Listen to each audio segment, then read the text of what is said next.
الله أكبر الله أكبر الله أكبر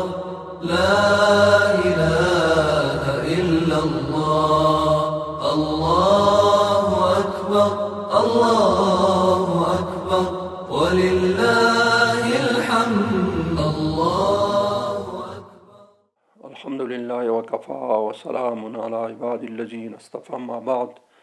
أعوذ بالله من الشيطان الرجيم. بسم الله الرحمن الرحيم. قال الله تعالى في كتابه: وما أرسلناك إلا رحمة للعالمين. صدق الله العظيم. اللهم صل على محمد وعلى آل محمد كما صليت على إبراهيم وعلى آل إبراهيم إنك حميد مجيد. اللهم بارك على محمد وعلى آل محمد كما باركت على إبراهيم وعلى آل إبراهيم إنك حميد مجيد. ربي اشرح لي صدري ويسر لي أمري واحلل عقدة من لساني يفقه قولي. صدق الله العظيم. زما ګرانو لیدونکو او اوریدونکو، السلام علیکم ورحمت الله وبرکاته. منګه د دې نه مخکې د سیرت النبی صلی الله علیه وسلم د سلسله کې شپږ درسونه وړاندې کړل، چې اول درس د رسول الله صلی الله علیه وسلم لازمی صفات، دویم درس د رسول الله صلی الله علیه وسلم مقام، درجه او افضلیت، دریم درس د منګه د رسول الله صلی الله علیه وسلم وظیفې او دندې وې، څلورم درس د رسول الله صلی الله علیه وسلم حقوق په امت باندې او په انسانانو باندې، او پنځم درس د رسول الله صلی الله علیه وسلم د نسب په سلسله کې د حضرت سیدنا ابراهیم علیه السلام او د حضرت سیدنا اسماعیل علیه السلام حالات موږ ډېر مختصر طور څه ضرور هغه بیان کړل. او شپږم درس کې موږ د رسول الله صلی الله علیه وسلم د سلسله نسب سلسله کې د اسماعیل علیه السلام او د ابراهیم علیه السلام نه وروسته دغه سلسله نسب شروع شوی و تر پیدایښت پورې، تر دې وخته موږ بیان کړل. نن انشاءالله د موږ اووم درس دی. په اووم درس کې به د رسول الله صلی الله علیه وسلم مبارک پیدایښت او دغه تنکي ځواني چې کوم یو دغه ته به انشاءالله بحث کوو په دې خبره باندې. مخکې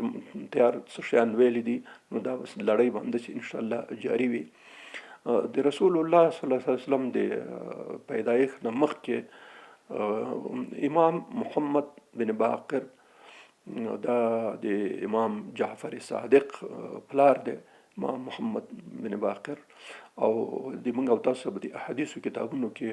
دوی نه ډېر احادیث نقل شوي د پلار او د زوی نه محمد باقر نم او د امام جعفر صادق نه هم. نو امام محمد باقر نه روایت چې کوم یو محدثینو او د سیرت کتابونو راخسته دی، په هغې کې دا خبر راغلی چې د رسول الله صلی الله علیه وسلم د پیدایښت نه 50 یا 55 ورځې مخکې، غالبا د محرم د میاشتې په میاشت کې چې کوم یو د رسول الله صلی الله علیه وسلم د پیدایښت کال دی، همدا په همدې کال کې د یمن یو والی چې ابرهه اشرم نومېدلو، او په دې وخت کې خپله یمن د حبشې تر تسلط لاندې و، د هغوی یو په اصطلاح سره ولایت و، او حبشه بیا د رومیانو تر لاس لاندې وه، یعنی یو په بل باندې داسې و، یمن یو برخه و د حبشې د حکومت، او حبشه چې و دا د تسلط د هغه لاندې وه، د رومیانو تر لاس لاندې وه. نو د دې کوم والي چې و، دې والي غوښتل چې دا د حرم او د مکې شریفې او د بیت الله شریف کوم عزت درناوی او دا خلک چې ورځي هلته حجونه کوي، دا شی راوګرځي خپل وطن ته راولي، او دا خلک دلته راشي چې خلک وږي ګټه هر څه چې و دا ټول شیان په نظر کې و. نو په داخل د صنعا کې چې دا اوس یمن هغه د مرکز د پلازمینه ده، په دې کې یو کلیسا جوړه کړله، او ډېره مجلله کلیسا، ډېر زیات مصارف یې پرې وکړل، د سرو زرو شیان یې پکې ولګول، سپینو زرو شیان یې ولګول، چې هغې وخت کې څه شیان هغه ټول پکې کړل، ډېر زیات مصارف وکړل. انشاءالله تاسو به عکس کې هغه وګورئ چې څو قسم جوړ کړي. تر اوسه د هغې څه اثار شته، نو سړی پوهېږي دومره وخت تېر شوی دی، سره د دې هغه اثار یې لا اوس هم ژوندي دي. نو دې کلیسا ته چې کله دا مکمله جوړه شو، هر څه مکمل شو، نو بیا یې اعلان وکړ په یمن کې او په شاوخوا ټولو منطقو کې چې پس د دې نه به هېڅ څوک مکې ته نه ځي، او هر څوک چې راځي دلته حج او عمره هر څه چې کوي دلته به کوي، دې نه پس هغه نشته. خو د الله پاک عز وجل چې کوم فیصله شعایر دي د هغې محبت او د هغې خبره خو د خلکو انسانانو په زړونو کې دا خبره چندیان چا داسې ډېر هغه ونه کړه. څوک چې غریبانان ډارېدل مارېدل به راتله، خو نور څوک نه راتلل. او دا خبره ورو ورو داسې نشر کېدله بالاخره ټولو جزیرة العرب خلکو ته ورسېده چې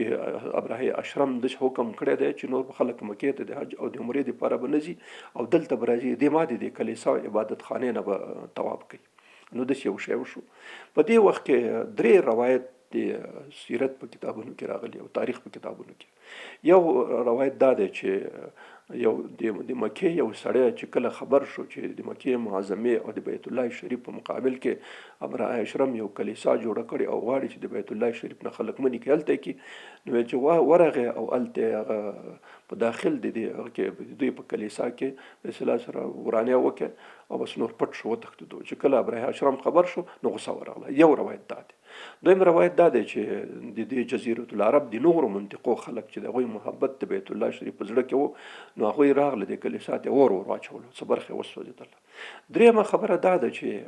دا هغه راخیستې سیرت موثقو کتابونو چې خپله ابرهه غوښتل اصلا یو بانه جوړوله صرف دې ته چې مکه معظمه څنګه ورانه کړي، ځکه د سیاسي میدان کې خو یو بانه به جوړوي لکه څنګه چې امریکا دا بانه جوړه کړه چې افغانستان باندې یرغل وکړي، داسې په عراق باندې بانه جوړه کړه یرغل وکړي، در حاله چې حقیقت بالکل برخلاف و. یعنی حقیقت 100% بل طرف و. دوی حقیقت سوچه دروغ هغه کړه او پروپاګنډ وکړه. بالاخره په افغانستان یې لښکرکشي وکړه، اوس خدای ووهل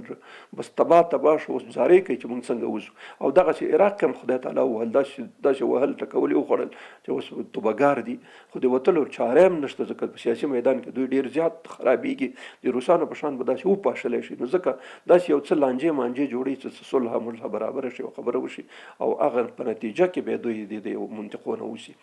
نو دغسې وایي چې ابرهه اشرم هم داسې یو پروګرام داسې یو طریقه جوړه کړې وه چې دې ته بانه جوړه کړي چې څنګه په مکه باندې حمله وکړي. نو بس دی خپله ور واچولو یا خپله هلته ورانیا وکړه، پکې بې ادبي وکړه. نو ځکه دوی ته بانه جوړه شو، بس 15,000 لښکر د څه فیلانو سره را روان شو. د دې په خاطر باندې چې دا مسله ډېره خطرناکه نشي، نو د حبشې د باچا چې نجاشي په نامه باندې یادېده، لکه موږ او تاسو مشر رئیس جمهور یا هغه نومېږي صدر، دغسې دم هغه د حبشې باچا ته خبر ولګو چې داسې ما پروګرام نیولی، تاسو څه به هغه لرئ، نو که اجازه راکړئ. هغه ورته یو فیلم راولېږي د محمود په نامه، ډېر غټه بلا فیل و، دی ورته یعنې معنا موافقه هم وکړه بلکې کومک یې ورسره وکړه. نو هغه د 15,000 لښکر سره د یمن نه حرکت راوکړي او را روان شو د مکې معظمې په طرف باندې. په لاره کې دا خلک چې خبرېدل هغوی غریبانان مخې ته راوتل، خو چا زور 15,000 لښکر و چې فیلان ورسره نو چا زور پرې نه رسېږي. په لاره کې څه خلکو مقاومت وکړه، خو شکست یې خوړو. بس راتلو تر دې پورې چې طایف ته راورسېد. طایف ته چې رانږدې شو نو طایف خلک وویرېدل چې داسې نه چې دلته موږ هغه کوم بت چې کوم یو دی لات او عزا او دا چې دا راته مات نه کړي، نو بس مخې ته ورغله چې هر څه هغه یې مونږ تا ته تابع او تسلیم یې درته بس دا چاپلوسي ماپلوسي ورته وکړه. هغه تاسو هېڅ غرض نه لرم، خو ما ته یو لارښود راکړئ چې کم از کم دا لار راته وښیي. نو هغه یې ورته سړی ورکړی چې بس دا د سره بوځه او دا د سره هغه کړه. بس دا خلک لاړ ورسېده او حرکت یې وکړ چې کوم ځای کې د عرفات نه سړی تېرېږي به مزدلفه راځي، مزدلفه نه چې سړی تېرېږي مینا ته، دغه ځای کې وادي مختصر په نامه باندې یو دره ده. په دې درې ته چې ورسېده دلته شپه پرې راغله، د شپې تېرولو وخت شو، نو دلته یې واړول، دلته یې شپه تېروله. نو یو سړی ولېږلو د خپلو کسانو نه چې ته لاړ شه مکې ته، او د مکې خلک هم خبر کړه، د مکې سردار که چېرته یې هغه ځان سره راوله چې دلته ورسره خبره وکړو چې څه قسم کېدای شي طریقه جوړه کړو. نو هغه چې لاړ هغه خلک خبر کړه، نو خلک ډېر زیات ورخطا شو چې دا 15,000 لښکر دی، دوی سره خو د موږ زور نه رسېږي، څه وکړو. نو عبدالمطلب صاحب په دې وخت کې د دې قوم سردار و، هغه ته ورته ویل چې ته به هم راسره ځې، هغه ورسره روان شو. په دغه وخت کې چې دوی دلته د هغه و، نو د مکې معظمې د خلکو څوخان د لښکر او د پوځ ځان سره بوتله، هغه یې حلالول یې کار صاحب کول، خو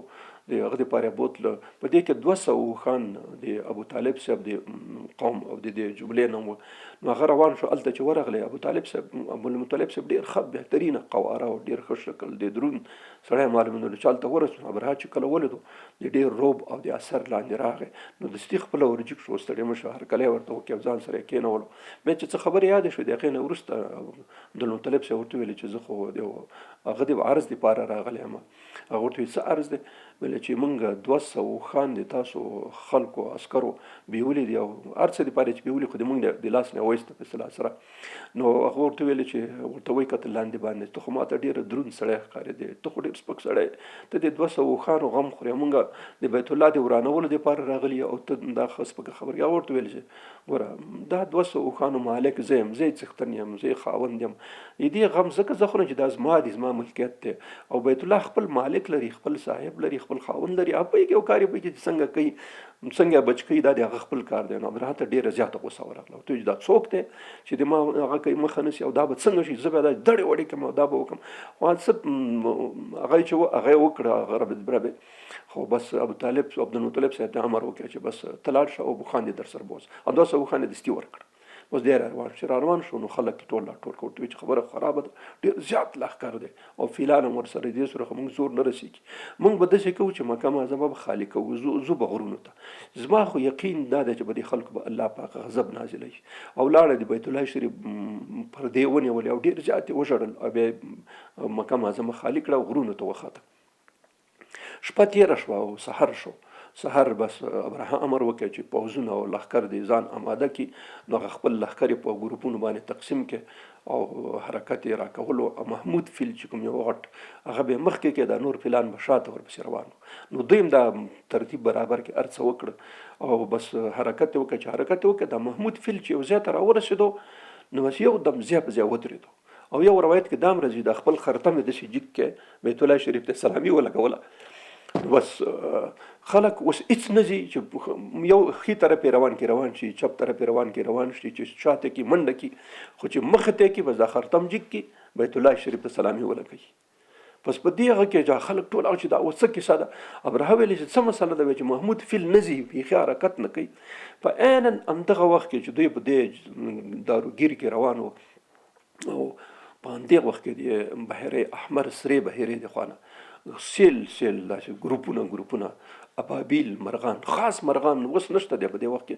الله په خپله پوهېږي چې دا فرښتې وې، ملایکې وې، مرغان هر څه چې وو، خو د ابابیل په نامه یادېدل او دا راغله د لښکر په سر باندې داسې تاویده هر مرغه لاندې خپل هغه نشانه ونیوله. نو د هغوی یو ګاټې یو هغه به په مخو کې و، دوه به یې په دې پنجو کې نیولو. بس راغله هر مرغه ته سړی معلومه چې به دغه سړي به راغورځوي، بل چا باندې به نه راغورځوي. نو تیار حتی ځینې روایتو کې راځي، ځینې مفسرینو دا هم لیکلي چې حتی نومونه په لیکلي شوي په هر ګاڼې باندې، د دې پلانکي سړی و دا د مسومة عند ربک، یعنې تیار مسما شوي و په هغه کې. نو دا مرغۍ چې کله راغلی چې هر سړي خپله نشانه ونیوله، لکه دا اوس بمبار تیارې چې کوم یو د هغوی نشانه نه چې بیا بم غورځوي، دغه چې هر یو نشانه ونیوله. دوی په دې داروګیر کې و چې دا محمود فیل څنګه مخې ته لاړ شي، چې یو دم د پاس نه بمباري شروع شوه. بس د پاسه به چې کاڼی به د سر راخوشو کې د سر نه به داسې لندې ووتلو چې بهر ځای به راغی، به سړی به چپه شو او یو دم داسې چغې شوې او ولاړ شو. قرآن عظیم شان کې راځي سورې الفیل په نامه، الم تر کیف فعل ربک باصحاب الفیل، دغه په باره کې داسې دل کړه، داسې سره زده کړه کعصف مأکول، لکه حیوانات چې واښه واچوي په دې واښو باندې میده وګرځي، دغسې میده کړه. دا ټول زخمیان مړه در بدر شو. صرف دوه کسان بچ شو، یو محمود فیل خپله او یو د هغې هغه فیلبان او یو خپل ابرهه هم همداسې بچ پات شو. الله پاک د خلکو ښودلو ته دا وساتلو او فیل هم پاتې شو د خلکو ښودلو ته. حضرت عایشې بیبي نه روایت نه راخستی ځینې سیرت کتابونو چې وایي چې ما ته خلکو هغه هغه وښودله او فیلبان چې کوم هغه ړوند شوی او ړوندو په سترګو باندې نو په مکې معظمې کې به سوال کولو، خلکو نه به یې هغه شی غوښتل، یعنې تر ډېر وخته پورې هم ژوندی پاتې و د خلکو دپاره. او حتی ویل د هغه فیل هغه یې چې کړي او پچې مچې خوشایي مشایي چې کړي هغه هم تر ډېر وخت هلته خلکو ساتلي و د نمونې په خاطر باندې چې خلکو ته به یې وښیي چې دا دی. ابرهه چې کله دا شی شروع شو منډه کړه منډه بس الله پاک جل جلاله په د باندې داسې مرض مسلط کې چې ځینو لیکلي لکه جزام غوندې چې دا بندونه به سره د ګوتو د پښو د لاسونو سره جدا کېدل او په دې منډه په هغه کې صنعا ته خپل مرکز ته ورسېدلو او چې کله هلته ورسېدو نو بس د لاسونو ګوتې هم نه وي د پښو ګوتې هم نه وي خلک ورته چې پوج موج هغه وي چې بس پوښتنه مو کې حالات ډېر زیات خراب شو هر څه لاړه تباه شو پوج هم لاړو فیلان هم لاړو هر څه لاړه او ما ایله په ځان په منډه باندې را خلاص کړه نو خلکو ورته چې څه خبره وه څه وه چې دغسې مرغانو نو ځینې روایتو کې راځي چې هغه کوم مرغه چې ده ته الله پاک وظیفه دار کړی او مسؤلیت یې ورکړی هغه ورپسې و او چې داسې وکته پورته چې ګوري چې همغه مرغه په دې سر ولاړ دی چې دغه دی چې دغه مرغه و بس هغې بس خبره خلاص ځکه خلکو ته وښودلو نو مرغه یو دم هغه خپل کوم هغه چې ورسره وتېږي دی په سر ورته راخطا کړي نو الله پاک دا سینه د سر نه تر بیخه پورې داسې شق نه داسې څیرو شو مردار شو نو ځکه الله پاک عز وجل فرمایي چې څوک د شاعر الله بې عزتي کوي سپکاوی کوي الله په دغسې ذلیل مرګ ورکوي هر څوک د شاعر الله په دنیا کې بې عزتي وکړي الله پاک یې نه پرېږدي هغه خپل انتقام اخلي نو دا دې ته ویل کېږي ابرهه اشرم حمله دا د رسول الله صلی الله علیه وسلم د پیدایښت نه 50 یا 55 ورځې مخکې دا شوی او د محرم په میاشت کې چې کوم کال باندې رسول الله صلی الله علیه وسلم پیدا کېدلو دا کال د عام الفیل په نامه باندې بیا یاد شو ځکه دا ډېره غټه واقعه وه ډېر غټ پوج پکې تباه شو الله پاک هغه خپل حرم او خپل بیت الله شریف هغه بچ کړی نو په دې خاطر د دې کال نوم عام الفیل شو بیا به د دې عام الفیل نه خلکو د خپل عمرونه او دا شیان به حساب لکه موږ او تاسو هجري سنه لرو عیسوي سنه لرو دغسې قمري او شمسي دغه چې دوی دپاره د عام الفیل یو سنه شوله نو دې نه به حساب کولو نو رسول الله صلی الله علیه وسلم په عام الفیل کې پیدا شوی دی پیدا یې کې عام الفیل باندې شوی دی ښه په کوم سنه باندې نو دلته خو د عام کال خو عام الفیل شو ځکه هغې وخت دا نورې سنې نه وي او د ربیع الاول میاشت یو محرم دی محرم پسې سفر ده او د سفر پسې بیا ربیع الاول دی د محرم په میاشت کې خدا د ابرهه کیسه وشوله د لښکر تباه شو الله پاک شکست ورکړي الله پاک تباه کړه او بیا وروسته سفر میاشت بیا ورپسې ربیع الاول شو د محققینو علماو نظر دا دی چې رسول الله صلی الله علیه وسلم د ربیع الاول په 9 تاریخ د دوشنبې په ورځ باندې پیدا شوی دی د دوشنبې په ورځ باندې موثق حدیث دی امام مسلم رحمت الله علیه روایت دا دی چې رسول الله صلی الله علیه وسلم نو صحابه کرام پوښتنه وکړه چې یا رسول الله ته دا د دوشنبې او د پنجشنبې ورځ روژه نسې دا ولې نو ورته ویل چې دوشنبې په ورځ ځکه نسم چې زه په دغه ورځ پیدا شوی رحمت للعالمین پیدا شوی دی نو ځکه دا روژه زه نسم او د پنجشنبې په ورځ یې نسم ځکه د دوشنبې او د پنجشنبې په ورځ الله پاک دربار ته د انسانانو اعمال وړاندې کېږي نو زما دا خوښه ده زما د هغه د پروګرام پلان مې دا دی چې په دغه ورځ باندې چې زما اعمال دی الله پاک دربار ته وړاندې کېږي نو زه د په روژه وم نو ځکه دا 2 ورځې روژې نسم دا دوشنبه او پنجشنبې نو د دوشنبې په باره کې موثق احادیث هم دا دی چې دا دوشنبې ورځ صحیح ده 9 تاریخ ځینې تاریخونو او سیرت کتابونو 12 ربیع الاول راخستی خو دا ربیع الاول دا صحیح نه دی که اوس یې سړی هغه جنتریانې چې راوتلي چې د 1000 کالونو هغه راوباسي نو هغې جنتریانو کې چې سړی هم وګوري نو دا دوشنبې ورځ دا صرف د 9 سره برابر ده 12 سره برابر ده البته پر 12 ربیع الاول باندې رسول الله صلی الله علیه وسلم وفات شوی دی وفات په 12 ربیع الاول باندې صحیح دی او ولادت او پیدایښت چې کوم یو دی دا په 9 ربیع الاول دی دا یو خبره شوه دویمه خبره دا چې د عیسوي حساب باندې څنګه دی دا موږ تاسو عیسوي حساب چې اوس میلادي یا زیږدیز حساب نه بیا ورته وایي په دې کې 501 کال 501 کال اوس 2000 کال دی نو رسول الله صلی الله علیه وسلم په 2001 کال میلادي کال باندې د اپریل د میاشتې شلمه دا اوس میاشت چې کوم یو دا موږ چې وایو دا میاشت د اپریل میاشت ده دا نن چې کوم درس دی او په شلم تاریخ د اپریل باندې رسول الله صلی الله علیه وسلم پیدا شو شلم د اپریل د دوشنبې ورځ کال 501 میلادي کال باندې پیدا شو د موږ او تاسو د شلم اپریل د تقریبا د حمل د اخري ورځو سره د 10 یا 11 دغه ورځ سره کله برابرېږي نو داسې فکر وکړئ چې د حمل په اخري ورځو کې رسول الله صلی الله علیه وسلم پیدا شو پسرلی او طبي خبره دا ده چې پسرلی هغه د پیدایښت په باره کې راځي چې د سهار د اذان نه مخکې موږ تاسو سپېده داغ ورته وایو چې دا سهار نه یې راختلی، یعنې د پیشنمي وخت دغسې وخت کې رسول الله صلی الله علیه وسلم د بیبي امینې په اتاق یا په کوټه کې په داسې حالت کې پیدا شو چې لا سهار سپېده داغ نه و راختلی. او چې کله رسول الله صلی الله علیه وسلم پیدا کېدلو نو څه داسې خبرې ځینې کتابونو را نقل کړي چې هغه صحیح نه دي، خو صحیح محقق خبرې دا دي چې کوم یو روایتو کې راغلي دي، محققو سیرتونو دا راخستي او د حدیث کتابونو را نقل کړي چې کله رسول الله صلی الله علیه وسلم پیدا کېدلو د هغه ولادت مبارک و، نو دا کوم اتاق چې دی پیدا کېدلو په دې کې دومره بهترینه خوشبویي او عطر او هغه پیدا شو، داسې یو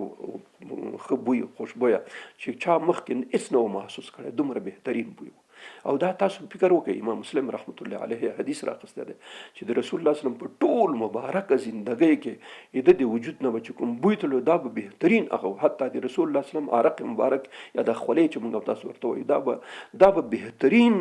خوشبوی امدا. امام مسلم روایت راخسته دی حضرت انس بن مالک نه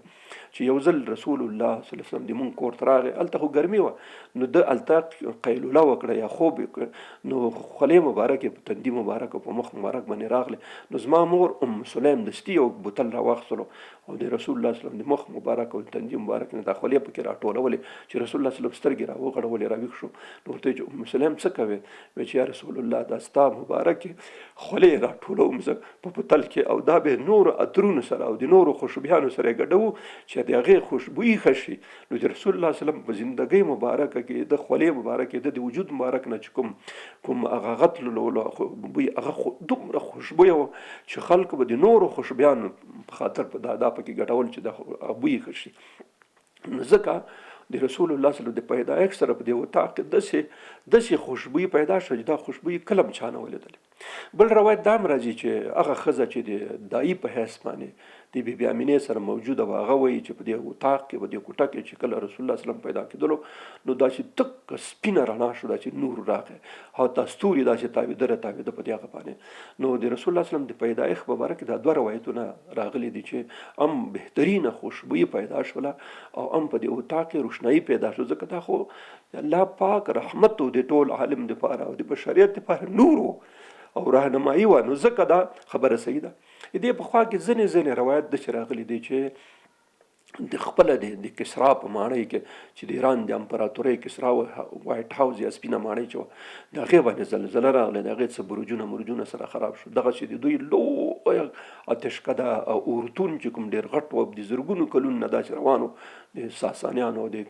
دوی په هغه کې وطن کې د استخر په نامه یادېدل او دا مرکز هم و د دوی مخکې د هغه نه د یزګور نه.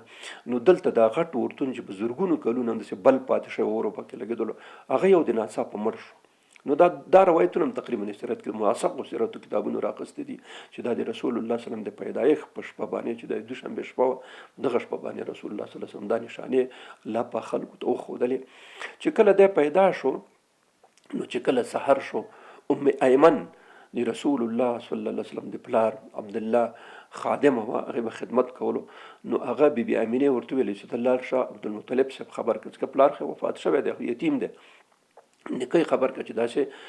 الک پیدا شولو. نو ام ایمن منډه کړه، مطلب صاحب ته خبر ورکړه چې ستا لمسی پیدا شوی دی. هغه په منډه راغی، چې کله راغله ګوري چې رښتیا ماشوم پیدا شوی دی، نو دی د ځان سره په غېږ کې ونیولو او ځان سره یې بوتلو. د دې نه مخکې ځینې کتابونه امام بیهقي رحمت الله دا روایت راخستی دی چې وایي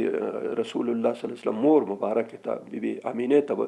کله کله غیبي اواز راتللو، غیبي اواز چې دا ستا په نس کې او دا ستا په ګېډه کې چې کوم طفل دی او کوم ماشوم دی دا د دې امت سردار دی او ته همیشه چې کله پناه غواړې نو په رب واحد باندې په یو خدای باندې پناه غواړه د شیطانانو او د حسد کوونکو نه. نو چې کله دا پیدا شو او کله چې پیدا شي د باندې نوم احمد کېده، ځکه موږ تاسو په دې سوره صف کې 28مه سپاره کې چې کوم سوره سبت په هغې کې راغلي د عیسی علیه السلام خپله خلکو ته وایي چې زه تاسو ته بشارت درکوم په یو راتلونکي پیغمبر باندې چې اسمه احمد، نوم احمد دی. نو د احمد صلی الله علیه وسلم دا مورنی نوم دی، دا مور دا نوم پې کېښودل احمد. په دې خپل نوم کې هم د رسول الله صلی الله علیه وسلم څخه خاص حکمتونه او کمالات دي. او نیکه چې کله عبدالمطلب سره راغی نو دی په هغې کې واخیستو ځان سره بوتلو بیت الله شریف ته. یو روایت دا دی چې بیت الله شریف دروازه یې خلاصه کړه، بیت الله شریف داخل ته ننستو. او بل روایت دا دی چې طواف یې وکړي، اووه چکر یې ولګولې، طواف یې وکړي او د هغې نه وروسته همدغه ځای کې نوم پې کېښود محمد مصطفی صلی الله علیه وسلم. نو خلکو پوښتنه وکړه چې عبدالمطلب تا څنګه به د باندې داسې نوم کېښودلو چې دا خو نوم په دې خاندان کې به د کورنۍ کې نشته، نور نومونه دي ولې دې کېنښود؟ نو هغه ورته ویلې چې زما یقین دا دی او زما امید دا دی چې زما د دې زوی نه به داسې یو سړی جوړ شي چې په ځمکه او اسمانونو کې به څه کېږي د هغه صفت به کېږي. او واقعیت خبره دا ده چې د رسول الله صلی الله علیه وسلم صفت په دې ټوله دنیا کې د الله نه وروسته د ټولو نه زیات صفت چې کېږي د رسول الله صلی الله علیه وسلم کېږي. تاسو فکر وکړئ، ځینې په دې علماو په دې باندې تحقیق کړی دی چې د جاپان نه چې کله اذانونه شروع شي داسې راځي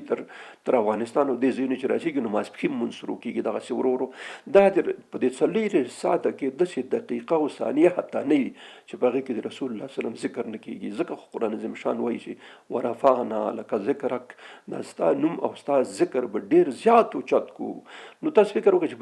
په دې 4 ساعته کې بالکل داسې وخت نه راځي چې په هغې کې د رسول الله صلی الله علیه وسلم نوم په احترام او په قدر باندې نه یادېږي. نو دغسې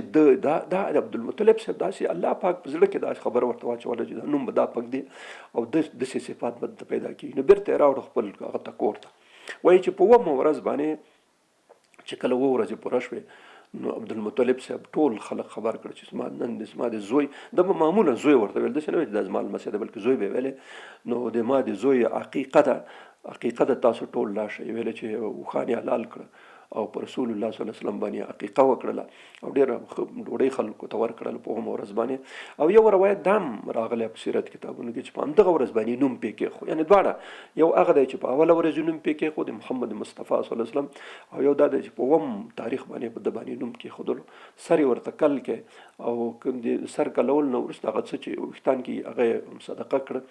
نو رسول الله صلی الله علیه وسلم ته لومړی شودې یا په اصطلاح سره موږ او تاسو پښتو ساده کې تی ورکول د خپلې مور کړی، بي بي آمینې تی ورکړی دی. اولین تی او اولین شودې چې ورکړي هغه خپلې مور ورکړي. او د دې په خوا کې یو بل هم د سیرت په کتابونو کې او د حدیث په کتابونو کې هم دا راغلی چې د ابولهب یې وینځله سویابه نومېدله، س واو یې بې ه سویابه نومېدله. دا د ابولهب وینځه وه چې کله رسول الله صلی الله علیه وسلم پیدا شو نو چې پلار یې وفات شوی او د یتیم چې کله پیدا شو دا صویبې زیری ورکړي ابولهب ته چې مبارکي او بشارت درکوم چې ستا د عبدالله ورور زوی پیدا شلو. نو وایي چې ابولهب د دې زیری په مقابل کې دا صویبه آزاده کړه، ورته بس ته د دې زیری راکړې ما وراره پیدا شو نو بس ته آزاده یې او ته خلاصه یې د مال. نو دا به راتلله دې به هم تی ورکولو. نو اولین تی خپلې مور ورکړی او د دې په خوا کې بیا وروسته دویم هغه کې صحیبه چې دا وروسته بیا رسول الله صلی الله علیه وسلم دې ته مور ویل، ځکه رضایي مور یې وه، طبیعي خبره چې مور ده. نو کله چې رسول الله چې کله رسول الله صلی الله علیه وسلم پیغمبر شو بیا د ایمان راوړو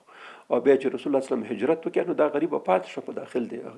مکه کې. نو بیا په رسول الله صلی الله علیه وسلم د هغې ځای نه ورته شیان رالېږل او ډېر احترام او عزت قدر صدر. په 9 هجري کال باندې دا وفات شوه صحیبه رضی الله تعالی عنها، بیا وفات شو په 9 هجري کال باندې. نو دا دویم تی چې چا ورکړی دی هغه دا ده. دریم ښځه چې د رسول الله صلی الله علیه وسلم خدمت یې کول ام ایمن، مخکې چې موږ ویلی چې ام ایمن هغه ښځه وه چې د عبدالله صاحب د رسول الله صلی الله علیه وسلم د پلار خادم او خدمت به یې کولو. نو دې د رسول الله صلی الله علیه وسلم خدمت او پالنه کړې. دې د تی په باره کې خبره نه ده راغلې، هېڅ روایت ما په دې هغه کې نه دی لیدلی چې داسې روایت دی راغلی چې ام ایمن رسول الله صلی الله علیه وسلم ته تی ورکړی دی. خو یو خبره ثابته ده په صحیح احادیثو باندې، هغه دا ده چې رسول الله صلی الله علیه وسلم دې ته همیشه مور ویلې، ام به ورته ویلې، امي. نو داسې لکه خپل مور یې چون وه، خو بیا زر وفات شوه. دا ټول تربیت دغه ام ایمن، دا ام ایمن د حضرت زید بن حارثه ښځه وه او د اسامه بن زید محبوب رسول الله صلی الله علیه وسلم مور وه. دا د رسول الله صلی الله علیه وسلم خدمت او پالنه هم ده کړې ده. نو ځکه ځنې سیرت کتابونو راخستي چې دیم په رضایي مورګانو کې راځي، خو دا روایت تقریبا ضعیف او کمزور ښکاري. صرف دونه شوی دی چې خدمت یې کړی، پالنه کړې د مور په شان دغسې پالنه کړې ده د رسول الله صلی الله علیه وسلم. ځکه نو رسول الله صلی الله علیه وسلم دې ته مور ویلې. کدا چې رضایي ته ورکړي، ما روایت په خپله ډېر تحقیق کړی، خو دا روایت مې نه دی پیدا کړی چې میرمن دې کله رسول الله صلی الله علیه وسلم ته ورکړی. په هر صورت خبره نشي معلومیږي. او څلورم هغه چې کوم یو چا ته ورکړی هغه بیبي حلیمه سعدیه وه. هغه انشاءالله اوس د دې تفصیل راځي چې څه قسم ورکړه. په مکه کې معمولا مکه او دا اوس هم چې سړی لاړ شي شاوخوا ټولې غونډۍ دي، غرونه دي، هوا یې داسې ګرمه غوندې یو قسم ده. نو هغې وخت کې خو به ډېر مشکلات، اوس خو لا هغه نشته دی، شیان ډېر شوي، ونې منې پکې شته، بوټي شته پکې، هغې وخت کې دا شیان نه وه. نو د دې مکې خلکو به دا خپل اولادونه نارینه البته هلکان دا به لېږل اطراف ته بیرون طایف ته او داسې منطقو ته چې هلته ازاده هوا کې تربیه شي او بل فصیحه ژبه یاده کړي. بازاري ژبه چې ګډوډوي، ځکه چې هلته د خلکو سره ناسته پاسته د هر ځای ته چې لاړ شي د بازار کې ګرځي، نیمه پښتو، نیمه پارسي، نیمه پکې اردو، نیمه پکې انګریزي، ګډوډ شی درنه جوړ کړي. خلطه سلاطه غوندې یو شی د ژبې نه جوړ شي. صحیح ژبه په ښار کې نه وي. هلته وجه دا ده چې خلک رقم خلک، اوس دلته دې ځای کې برزن ازبک اوسېږي، ترکمن پکې اوسېږي، عرب پکې اوسېږي، عجم پکې اوسېږي، فارس زبان پکې، پښتون پکې. دا پښتو کې بیا ژبې لهجې پکې فرق لري. نو کله کله د سړي ژبه بیخي سره ګډوډه شي. نو ځکه به د مکې خلکو معمولا خپل ماشومان اطراف ته لېږل چې هلته بالکل فصیحه عربي ژبه یاده کړي. یو دویم دا دی چې اطراف هوا او د ښارونو هوا سره ډېر فرق لري. نو هلته د اطراف هوا چې کوم یو ده هغه ډېر پاکه صفایي. دریمه خبره دا چې خوراکونه فرق لري. بازاري خوراکونه چې کوم یو بازار کې دا معمولا زیات شیان داسې بازاري غوندې شیان، مصنوعي شیان، او په اطراف کې په کوم خلک اوسېږي هغوی اکثره هغه طبیعي خوراکونه خوري. پیور فوډ چې کوم یو دی ورته وایي، هغه شی چې اصلي لکه شودې شوي، لکه مستې شوي، هلته چې کومه ترکاري کېږي، هلته چې کومه غوښه پیدا کېږي، یا د غوښې د چرګانو د ټولو شیانو هغه فرق بالکل طبي لحاظ ساینسي لحاظ سره فرق لري اطرافي شیان او بازاري او فارمي یا زراعتي شیان سره. نو هلته دا څه خوبیانې داسې موجودې وي چې دوی هلته لاړ شي. بل اطراف کې هلته به ګرځېدل راګرځېدل سختیانې هم پکې، سړی کله غونډۍ ته خېږي او کله غر ته خېږي او کله منډه او کله تډه، کله به هلته معمولا سړی فزیکي کارونه پکې ډېر دي نسبت ښاري خلکو ته. ښاري خلک خو بس دکان کې کېنه وګټه وخوره وسکه بس دغه شی. او په اطراف کې به خپله لږ ګرځي، که بیخي سړی مېلمه وي نو مېلمه په اطراف کې داسې نه کښېني، بلکې عام چکر مکرې وي، که نور هېڅ هم نه وي. خپل محلي خلک ټوله ورځ بس فزیکي کارونه کوي. نو ځکه معمولا داسې تندرست او وچ خلک دي، چاغېږي نه. چاغښ هغوی په سره پېژني چې چاغښ ته ویل کېږي. دا د فشار او د بلډ پرېشر او شوګر او دیو بلاو نه خلاص وجه دی چې هلته دوی فزیکي کارونه کوي. نو چې او سوچه غوړي کوچ اخري هم هېڅ اثر پرې نه کوي، بلکې ګټه ورته کوي هغې خلکو ته. ځکه به د مکې خلکو د خپل هلکان لېږل اطراف ته. خو دا به په کال کې به 2 ځلې دا کار کېدل، یو په پسرلي کې او یو په مني کې. ځکه په ګرمۍ کې خو څوک نه راتلل، ته ګرمي ډېره او اطراف خو ښه. نو په پسرلي کې به یو کاروان د ښځو او د خلکو راتللو، ماشومان به ځان سره وړل، بیا به په مني کې بل کاروان راتللو. نو رسول الله صلی الله علیه وسلم خو اسیم موږ تاسو ویل اپریل یا د حمل په میاشت کې پیدا شو او پسرلی و. نو د چې څو ورځې تېرې شولې، د څو ورځې بعد کاروان راغی چې بس ښځې راغلي دي او ماشومان به یې. خو دا ښځو چې د ماشومان بیول د هغه دپاره نه بیول چې هلته په اصطلاح سره ځان په تکلیف کې نه، دا به چې کله بیول نو دې کې به 2-3 ګټې وي. یو ګټه به دا وه چې کله به ماشوم د ځان سره بیولو نو د خلکو ته به د کور والاو د ماشوم والاو څه خوراکي شیان هم ورکول، څه لباس مې هم ورکولو، څه کومک به خامخا ورته. حتی ځینې روایتو کې راځي چې څه وزې، څه پسونه، څه اوښ به حتی بالغ خلکو ملکان او خانان چې وو هغې به دا هم ورکول چې کومک شي ما د زوی ښه خیال وساتي. که نه ویل دا پلانکي ماشوم ډېر غوړ دی، سرو زرو چرګ دی. نو هر سړي به دې خیال ساتلو. نو ځکه هغې خلکو هم کوشش کول. لکه موږ داسې دلته کورسونه لرو یا هغه لرو، داسې یو فیس او خلک ټولوي. دغسې کیسه هلته هم روانه وه. نو دا تراب خلک غریبانه نور شي نه لرو چې دلته به راغی چې ماشوم بیا ځان سره بوتلو نو په اصطلاح سره یو بار به د خلکو ورسره ورکړي خوراکي شیان او دا شیان لباس او دا بیا به چې کله مکمل شو هغه وخت به د رضاعت پوره شو بیا به چې راوست بیا به نور کومک هم ورسره کولو او هر ځلې به دوی اصول دا و چې په کال کې یا په شپږ میاشتو یو ځلې ماشوم بیا خپل مور او پلار ته راوستلو نو بیا به هم کومک ورسره کېدو. نو په دې 2 کلونو کې یا 2 نیمو کلونو کې چې ماشوم هلته تېرول ښه کافي کومک ورسره کېدلو. دویمه خبره پکې دا وه چې دغه طفل یا دا ماشوم چې کوم یو غټ خلکو خاندان سړی دی نو طبیعي خبره دا ده چې د خان د ملک او د سردار زوی به ملک خالي نو آینده کې هم دې خلکو امید لرلو چې زه رضایي مور کېږم. نو رضایي مور او خپل مور خو ډېر تفاوت نه وي په شرعي لحاظ هم په قانوني لحاظ هم خو خپله مور خو خپله مور وي خو رضایي مور هم د مور حیثیت لري. نو کم از کم که دې سړي نه یو آینده یو غټ سړی جوړ شي یو غټ هغه تن جوړ شي نو زما به مې نوم وي زما به حیثیت وي او خلک به مې قدر وکړي چې پلانکي سي مور ده که نه رضایي مور ده. طبیعي خبره دا اصول شته دی. نو ځکه به دا ښځې به چې راتلې دوی به کوشش کولو چې د داسې سرمایه‌دار او داسې شتمن او د سردار او د ملک او د خان ماشوم پیدا کړي ځان سره یې ویسي هلته چې څه مادي ګټه هم ورته په لاس ورشي. د معنوي ګټې نه هغه غریبانان خو بیخي د سره خبر نه و چې معنوي هغه ته څه ته ویل کېږي. نو ځکه چې کله دا کاروان راغی نو دا کاروان براتلل دا ښځې نو په دې هغه کې پوښتنه بیا کوله د کوڅه کې چا ماشوم شته که نشته. نو ایمن او حضرت صهیبه دا دواړه په دې دروازه کې راغلې ودرېدلې نو چې ښځې به راتلې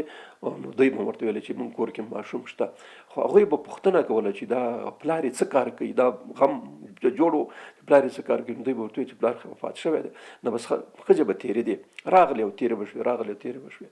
دا ښځه راغله بي بي حلیمه نومېدله دا چې کله راغله دی هغه ته دروازې ته دروازې ته ودرېد هغوی ورته وایي چې داسې مونږ کور کې ماشوم شته که تاسو یې بوځئ ځان سره. نو هغوی ته چې پلار یې څه کار کوي چې پلار خو وفات شوی دی د عبدالمطلب صاحب لمسی دی. عبدالمطلب صاحب څه ومنو خو پلار خو نه و چې هغه یې کولی ورسره. نو بس لاړه تېره شوله بس لاړه کلي کې وګرځېده. قسمت تقدیر خبره دا وه چې په دې ټولې مکې په دې ښار او په دې هغه کې د بي بي حلیمې ته هېڅ ماشوم پیدا نه شو چې بل ماشوم ځان سره واخلي. نو ماښام مازدیګر چې شول راغله بېرته خپلې خیمې ته کوم ځای کې چې دوی پنډغالی و هلته راغله نو خاوند ته ورته ویل حارس نومېدلو حارس خبره خو داسې شوله هېڅ ماشوم پیدا نه ټول ماشومان خلکو تختولي او ټول ګیر کړي دي خلکو اخیستي ښځو او مونږ خو دا پاتې شو نو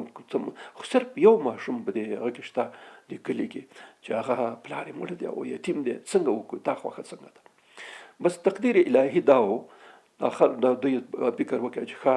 نو څنګه به کېږي. نو د بي بي حلیمې ورته وایي چې راځه داسې وکړو دا ماشوم به واخلو کم از کم دونه خو به وي چې خلک دا ښځې خو به راپسې پیغور نه کوي چې اوس سپېرې مونږ د ښځې کله کله یو بل ته وایي سپېرې ته ته ډېره سپېره یې هغه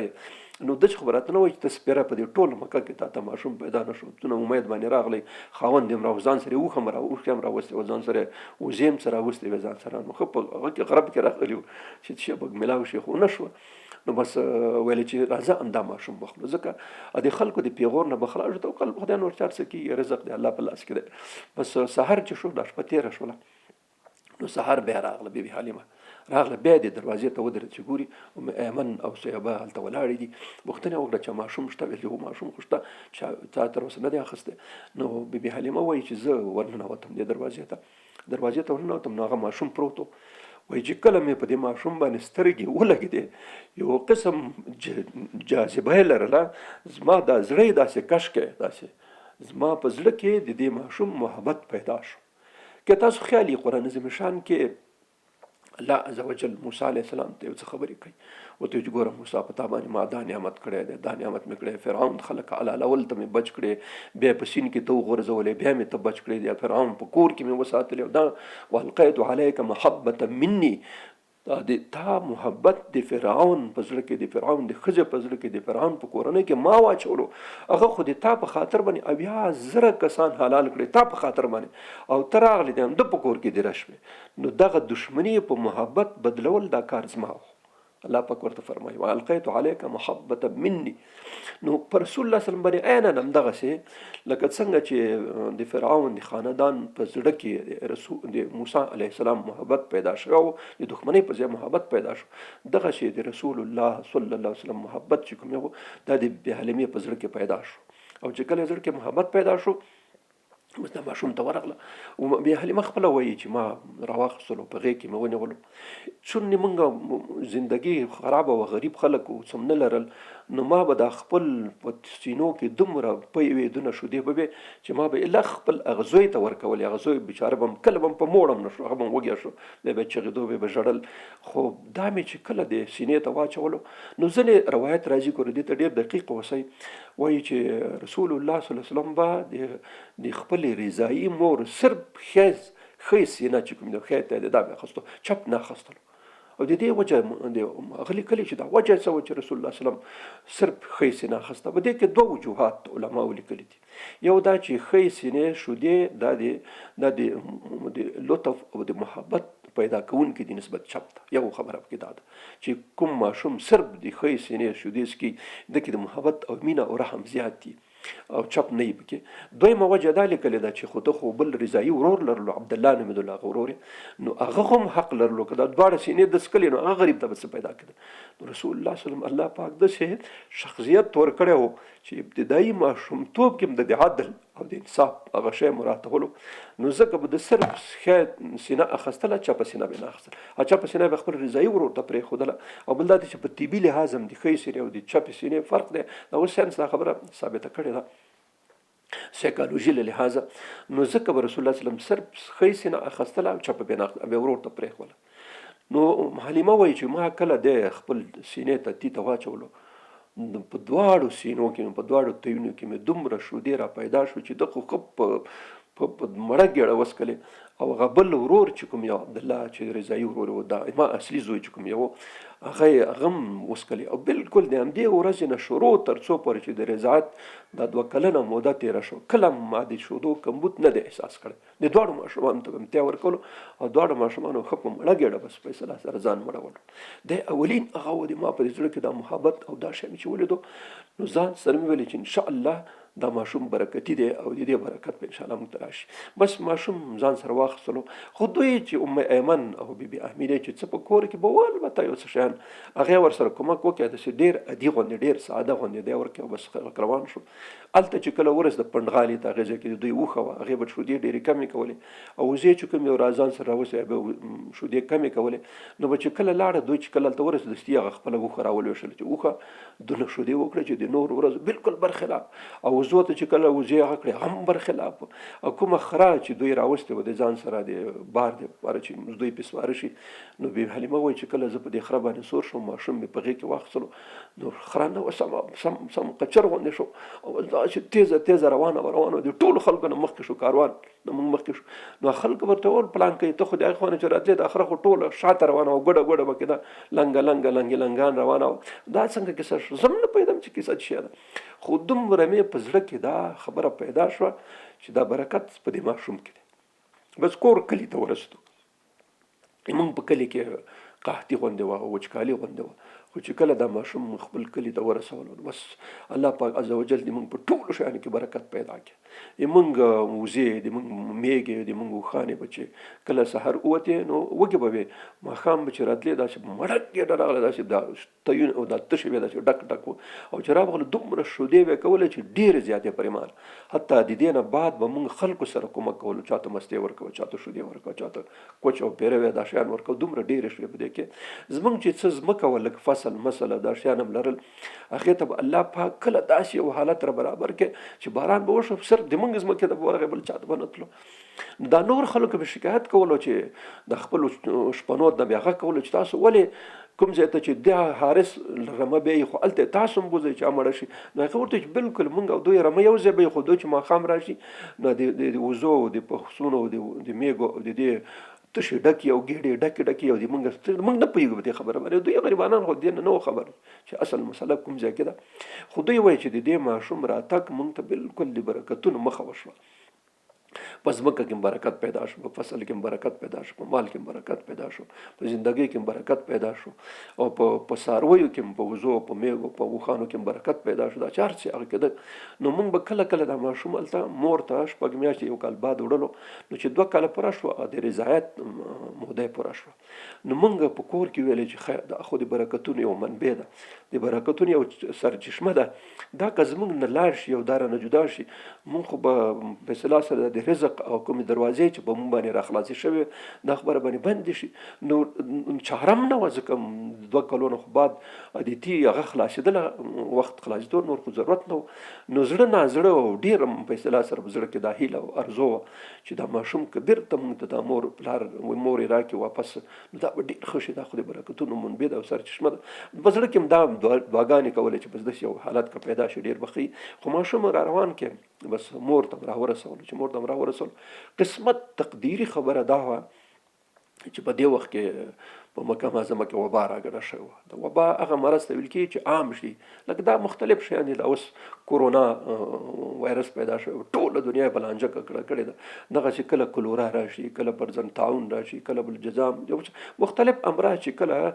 ډېر عادي مرض یي، لکه دا ایډز اوس په جهاني سطح باندې دا یو پیړۍ کې خلک ډېر بلانجه اخته کړي دي. دغه مرض ته چې عام شي دې ته ویل کېږي وبا. نو وبا راګډه شوې وه. نو د بي بي امینې خو صرف دا یو ګل و، نو که دا هم ترې لاړ وی نو څه به کېدل. نو ځکه هغه هم تشویش کې وه چې کله ماشوم ولیدلو 2-3 ورځې ورسره تېرې کړې، نو ورته وویلې چې دلته خو داسې یو مرض راګډ شوی، وبا راګډه. نو که تاسو دا ماشوم ځان سره بوځئ نو ډېر به ښه وي. هغوی خو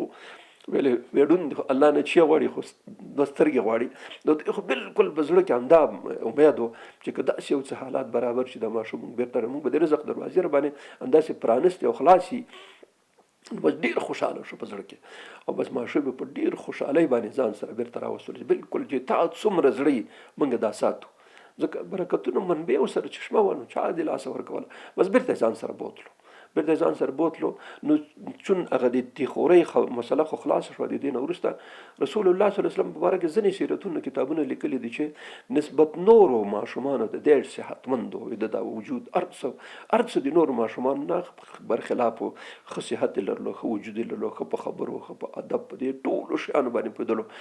پلار ته مور ته دې ټول ته دومره احترام او دومره قدر درناوی به کولو چې دا خلک بالکل داسې ګران شوی و چې بیخي زیات. نو هلته چې کله لاړ، اوس خو داسې ګرځېدو راګرځېدو، 2 کلن ماشوم چې منډې روي او هرې خواته ګرځي، نو کله کله به دی د خپل رضایي ورونو سره او د هغه سره به دی به بیرون ورسره وتلو. بس ماشومان کله کله هغه کوي چې زم د سره زما پلار مور یا بل څوک چې ځي، نو دی به هم د خپل رضایي ورونو او خویندو سره کله روان شولو، بیرون به ورسره تللو. په دې کې 2 کلونه 3 کلونه شو، 3 کلونه 4 کلونه ته د عمر 4 کلونه ماشوم خو پوهې خو هوښیار یې، بس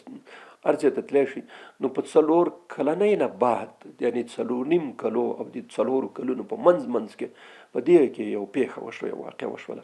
هغه دا و چې یو ځل رسول الله صلی الله علیه وسلم د خپل رضایي ورور او د خپل رضایي خور شیما نومېدله، د دې سره یو ځای سارا ته لاړو، ځان سره وزې موزې او میږې څه چې وي دا ځان سره بوت لاړه لرې زیاته. دوی عادت دا و چې دوی به معمولا هغه کولو، دا چې کوم یو خوراک مراک څښاک یا ځان سره به یې تشوړل، نو هغه به یې د ځان سره وړل، هغې ځای ته بیا هغه به هلته خوړل. لکه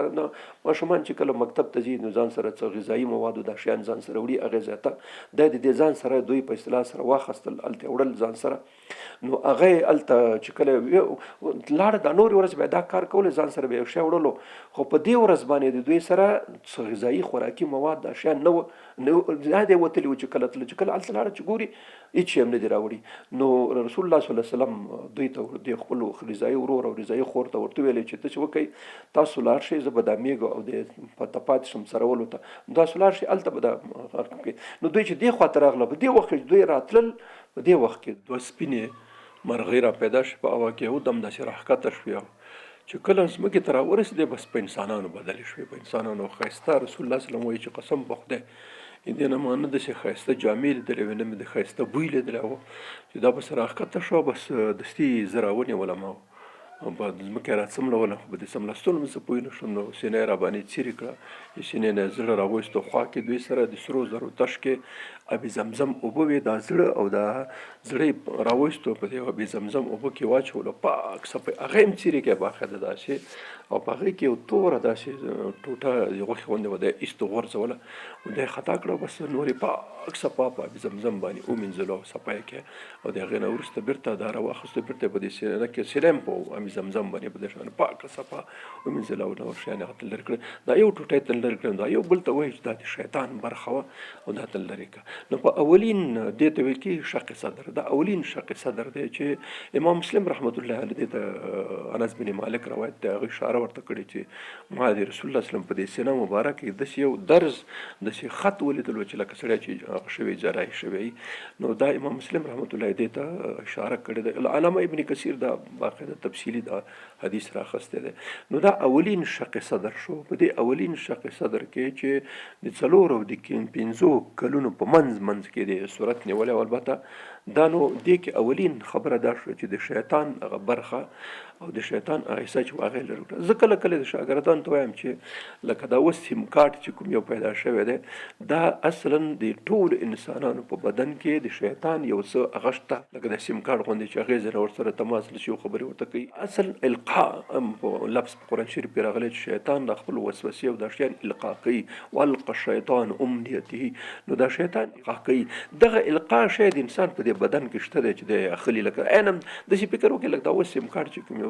نو دغه سیم کارت چې د رسول الله صلی الله علیه وسلم د نور انسانانو په شان د په وجود کې هغه الله پاک ته نبی خلر کې چې انده د دې شی موجود د رسول الله صلی الله علیه وسلم په وجود کې نه چې شیطان دغه سره تماس ونیسي او هغه ته په زړه کې داسې خبرې واچي دې ته نه سوچ لري کې دا نو اول ځل شق صدر دا دی چې جبرئیل علیه السلام د میکائیل علیه السلام په وجب په شکل باندې دا ونیول شروع دی یو هغه دی دلته درې ځلې نورم شوی په حدیثو صحیح حدیثو ثابت دی نو هغې ته ان شاء الله اشاره کوو چې یو ځل خو دا 4.5 کال وخت دی دویم حدیث امام احمد حنبل او علامه ابن کثیر په خپل سیرت کې را نقل کړی دی دواړه وایي چې په 10 کال باندې د نبوت په 10 کال چې کله 4.5 کال نه کې تقریبا دا وشو په 10 کال نه کې بیا بل شق صدر هم وشو ابو هريره دونه دا روایت امام احمد حنبل راخسته چې هغه وایي چې یو ځل بل چې ابو هريره د رسول الله صلی الله علیه وسلم پوښتنه وکړه چې یا رسول الله تا ته د نبوت ته هغه کله ښکاره شو علایم چې ته زه پیغمبر او ته کله پوه شې په دې باندې زه پیغمبر نو رسول الله صلی الله علیه وسلم ورته ویلې چې ابو هريره ما داسې فکر کولو چې داسې پوښتنې به سختې څوک نه کوي خو تا نه دغه و چې ته بیا داسې کوې نو هغه ورته ویلې چې زه چې کله 10 کلن وم نو زه بیرون وتلی وم صحرا ته په دې صحرا کې بس 2 مرغۍ په هوا کې راغلي خو خپلو کې سره خبرې کولې او چې بس یو دم چې ما سر ته راورسېدو داسې راټیټې شوې چې راټیټ شوې راغلی خر ته نو بالکل په انسانانو بدل شي دغه سپین یو پکې مشر و یو پکې کشر و او داسې بهترینې جامې اغوستې چې ما کله نه وې لیدلې او داسې بهترینه خوشبویي تنتله چې داسې خوشبویي ما کله نه وې لیدلې نو دوی دا مشر چې کوم دی کشر ته وایي چې دا همدا دی بس هغه کشر زه د دې مټ نه دی زه نه ولم راڅملول خو په دې څملو باندې زه هېڅ پوه نه شم ځکه څوک چې څملي خو خامخا زور ورسره کوي بالکل عادي راڅملولم بیا سینه را باندې شق کړله سینې نه وروسته هغه زړه راوستو نو د سرو زرو تش پکې ابي زمزم ورسره دا زړې څیرې کې هغه ته پاک صفایي کې وایي چې دا ورته مشر ورته ویلې چې د دې زړه نه کینه او حسد او عداوت او دشمني کرکه دا شیان ته نو ټول واسه لري چې زما د زړه پاک صفا کې د هغې نه وروسته بیا د مشر ورته ویلې چې دې کې شفقت او مینه او محبت دا شیان پکې واچوي دی په ځای باندې نو هغه کرکه او حسد او عداوت دا شی چې د ما د زړه نه لرې کړه او د هغې په ځای راته شفقت او مهرباني پیدا کړله دا د ابو هريره نه چې دا کوم روایت شوی دی نو رسول الله صلی الله علیه وسلم فرمایي چې د دې نه بعد زما په زړه کې د هیڅ چا سره کرکه حسد او عداوت او کینه او دا شیان بیخي نه وه بس د هر چا سره شفقت او مینه او محبت دا شی پکې پیدا شو دویم ځل دی چې 10 کلنۍ کې شوی دی دریم ځل بیا د نبوت نه مخکې علامه جلال الدین سیوطي او امام بیهقي رحمت الله دواړو دا حدیث را نقل کړی دی چې یو ځل رسول الله صلی الله علیه وسلم خپلې مېرمنې حضرت خدیجة الکبرا ته ورته دا نو د 40 کلنۍ په هغه وخت کې چې د نبوت ورته راځي په داسې وخت کې رسول الله صلی الله علیه وسلم چې خپلې مېرمنې نه اجازه وغوښته چې زه بیرون ځم او چېرته مې کار دی. نو چې ووتلو څه وخت تېر شو بیرته راغی کور ته. نو خدیجه کبرا ترې نه پوښتنه وکړه چې ته خو اوس ووتې او تا ویل چېرې ځم لرې هلته مې چا سره څه کار څه معامله ده او ته خو بیرته زر راغلی. نو هغه بیا ورته وویل چې داسې کیسه شوه زه چې بیرون وتم داسې 2 کسان راغله او داسې ما سینې چیرې کړه او د سینې چیرېدلو نه وروسته زړه یې راوست هغه پاک وایي زمزم دې کې ومینځلو او بیرته یې را سره کېښول. زه بیرته ځکه راوګرځېدم او کار همداسې پاتې شو. نو په دې ځلې د الله عز وجل هغه کمزورتیا هغه شی چې انساني فطرت یې لري هغې ته یې لرې کړه او د رسول الله صلی الله علیه وسلم په زړه کې او په وجود کې هغه شی یو ځای کې چې کوم یو د وحی د اخیستلو دپاره هغه آماده کولو. لکه ځکه دا وحی چې کوم یو ده دا ډېر دروند شی دی. سنلقي علیک قولا ثقیلا په تا باندې موږ دروند بار نازل کو دروند هغه به درباندې نازل کو. نو دا ډېر قول ثقیل دی ډېر دروند دی. نو د نبوت نه مخکې چې کوم یو شق صدر وشو په هغې کې الله عز وجل د رسول الله صلی الله علیه وسلم په زړه کې هغه قوت او زغر او برداشت کېښودلی چې کوم یو د وحی د اخیستلو دپاره لازمي و. دی په درېیم ځلې دا وشو. څلورم ځلې تقریبا امام بخاري امام مسلم امام ابو داود امام ترمذي بلکې ډېرو کتابونو دا حدیث را نقل کړی دی د ډېرو مختلفو صحابه کرامو. تقریبا جلال الدین سیوطي رحمت الله چې 40 صحابه نه را نقل شوی. 22 صحابه خو بالکل ثابت دي چې 22 مشهور صحابه کرامو نه چې هغه ټول مشهور صحابه کرام دي هغوی نه دا را نقل شوی 22 صحابه نه. نو هغې کې دا دی چې رسول الله صلی الله علیه وسلم فرمایي چې د معراج په شپه چې زه معراج ته جبریل علیه السلام راغی زه یې راویښ کړم او ځان سره یې جوړ کړم چې آب زمزم کوی ته راغلم هلته یې څمله ولم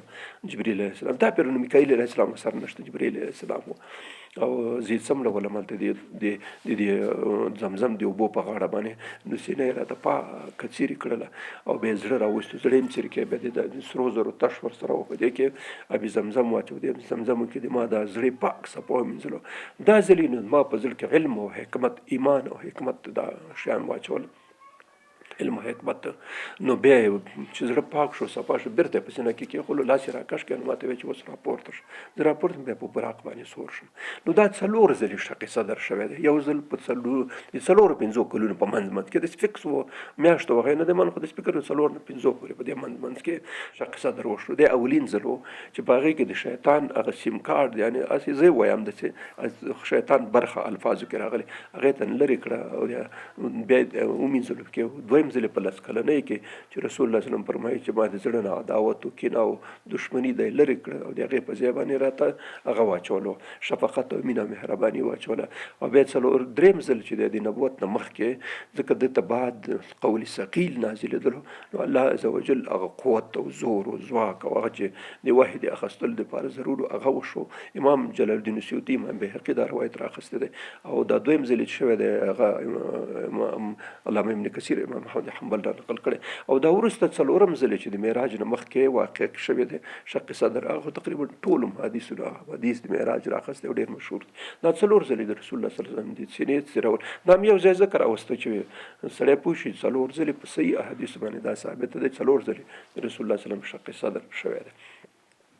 دا واقع چې وشوه دی واقع نه بعد نو بیبي حلیمه 4 کلنۍ کې چې دا کوم واقع وشوه نو هغه ډېره خفه شوله او ورختم شو راغله خپل خاوند حارث سره مشوره وکړه چې دا خو خطرناک حالت دی داسې نه چې بل څه مصیبت پېښه ونه شي. نو ښه خبره دا ده چې دا ماشوم مور ته ورسوو داسې نه چې ضایع شي دا ماته خیال راځي چې دا جنیاتو یا به بل چې اثر پرې کړی نو بس ایسته رسول الله صلی الله علیه وسلم راوستو او مور ته خو چې مور ته راوستو نو دا وخت د راوستلو وخت نه و ځکه دوی به معمولا په پسرلي کې او په مني کې به دوی راتله د طایب خلک مکې ته نو دا خو داسې ناشنا غوندې وخت و. نو هغې ورته وایي چې دا وخت خو تاسو د راتګ وخت نه و دا څنګه داسې کیسه وشوه. هغې ورته وایي هسې بهانه یې کوله هغې ورته وایي چې نه اصلي خبره راته وکړه. هغوی دا خبره ورته وکړله چې دغسې په ده باندې څه جنیات او پیریانو او دې شیانو اثر کړی دی موږ ځکه راوست موږ ویرو چې دا ځایع نه شي. هغې ورته وایي چې نه هېڅ خبره نشته ما چې کله دا په نس و او زه حامله وم په هغې وخت کې کې ماته اوازونه کېده چې تا په ګېډه کې چې کوم ماشوم دی دا د دې امت سردار دی او سید دی د امت دی او ته دا صرف په یو الله واحد الله شریک الله باندې دا سپاره د هر حاسد نه او د هر کینه کوونکي د کینې نه ته سپاره تاسو هېڅ غم کې دا مسله څه نشته بس کافي ده نو 4.5 کاله تقریبا 4-5 خو ډېر هغوی نو رضایت هر څه وخت تېر شوی و کافي بس د دې نه بعد د مور سره پاتې شو نو بیا 2 کاله تقریبا یا 1.5 کال د مور سره پاتې و تر څو چې 6 کلنۍ ته ورسېدو عمر نو کیدای شي ما حدس داسې دی چې کیدای شي رسول الله صلی الله علیه وسلم به مور ته د پلار یادونه کوله چې پلار مې کله راځي به ورته وایي چې نن راځي او سبا راځي نن راځي سبا راځي خو ماشوم اکثره دا پوښتنې کوي چې بیچاره یتیم وي نو آخر په 6 کلنۍ کې چې رسول الله صلی الله علیه وسلم 6 کلونه پوره شو نو مور یې د ابو مطلب صاحب په اجازه باندې دا روایت صحیح دی چې د مور د عبدالمطلب صاحب په اجازه باندې ورته ویل چې موږ په مدینې ته لاړ شو او ایمن هم ورسره شو نو غالبا تنها خو به نه یې لاړ ځکه چې په لاره کې خو هلته مشکلات وو نو دوی لاړل مدینې منورې ته رسول الله صلی الله علیه وسلم مور او ایمن چې د دوی خادمه او هغه په اصطلاح سره کفالت یې هم دې کړ ټول خدمت یې هم دې کړ د مور باعث وه رسول الله صلی الله علیه وسلم همیشه ایمن ته مور وې دا د اسامه بن زید مور او د زید بن حارثه مېرمن وه بس دوی لاړه مدینې منورې ته مدینه کې وایي چې یو میاشت هلته تېرې کړې او په یو میاشت کې ښه کافي په مدینه کې وګرځو راوګرځو هلته بلد شو حتی بیا به وروسته صحابه کرام ته قصې کولې دلته یو ډنډ و د حوض و دلته مو لمبل و دلته مو لوبې کول دلته مو دا کول نو هغه د پلار قبر چې د نابغه په نامه یادوي چا په کور کې چې د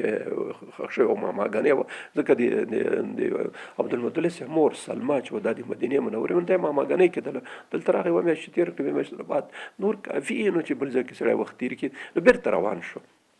1 میاشت بعد قبر د پلار ولود تسلی وشو چې بس پلار بدلته مړ دی او اوس خو غټکیا و تقریبا 6 کلونه نو مس روان شو دی چې د مدینې نه 200 کیلومتره سړی مخ په مکه راځي په لاره کې یو منطقه راځي ابوا دی ابوا ته چې راورسېد دلته هغه لاره چې وه دا په جګه او ټیټه په غونډیو باندې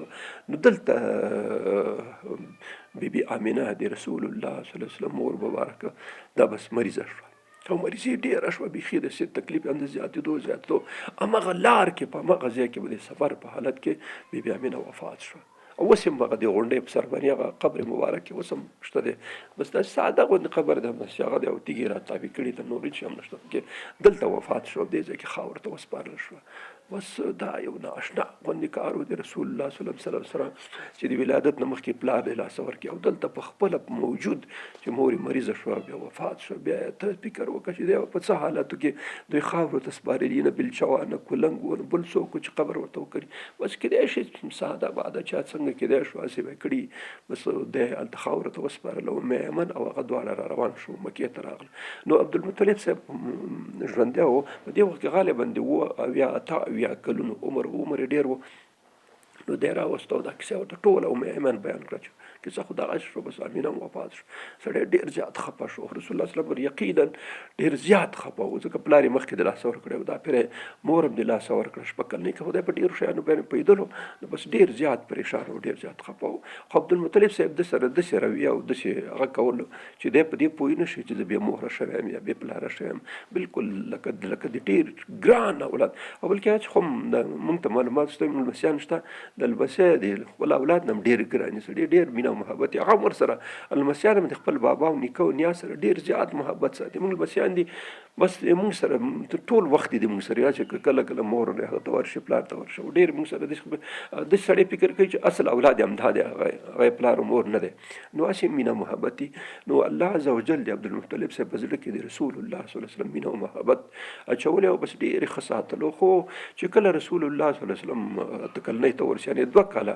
بیا نو د نیکه په کفالت کې پاتې و بس دی هم مریض شو چې کله مریض شو نو په دې پوه شو چې والله چې اوس خو مې حالت خرابېږي نو ابو طالب صاحب ابو طالب صاحب اصلي نوم عبد مناف دی طالب زوی مشهور زوی طالب نوم د ځکه ورته ابو طالب وایي نو عبد مناف د طالب صاحب راوغوښتو دی اصلي کاکا و د رسول الله صلی الله علیه وسلم پلار عبدالله زبیر او د عبد مناف یا ابو طالب دا درې وړه سکه ورنو نو دی راوغوښته چې دا خو تاسو ته کوراره دی او ته به پس د دې نه د کفالت په غاړه ساتي او بالکل ګوره خیال دی چې دا عادي سړی نه دی ځکه څه ډېرې نشانې دوی ته معلومه شوې ورته وایي چې ګوره داسې عادي انسان نه دی دی نه به ډېر غټ شخصیت جوړېږي ځکه هغه یو خوب هم لیدلی او غالبا مخکې به خوب بیان کړی رسول الله صلی الله علیه وسلم ته داسې یو شخصیت یو غټ هغه جوړېږي او اورېدلي و ډېرې خبرې د خلکو نه هغه باندې ډېر زیات تاکید وکړي ټینګار یې ورباندې وکړي هغه ورته وایي چې ته هېڅ بېغمه اوسې انشاءالله دا مسله زه خپله حل کوم او ته بیخي بېغمه اوسه بیا ایمن وغوښته مېمن ته ورته چې ګوره تا حیثیت خو دته د مور دی لکه تر اوسه هم د مور په شان وي مور یې وفات شو داسې احساس د پیدا نه شي چې ما مور نشته دغه ورته چې ته بیخي بېغمه اوسه ځکه د هغوی په زړونو کې الله پاک د رسول الله صلی الله علیه وسلم مینه او محبت اچولی و نو هغه ورته وایي چې ته بېغمه اوسه بس د دې نه وروسته عبدالمطلب صاحب وفات شو یو روایت دا هم راغلی د سیرت په کتابونو کې رسول الله صلی الله علیه وسلم فرمایي چې کله زما نیکه وفات شو نو په دې جنازه کې زم شریک شوم ورسره روان شوم دوی چې کله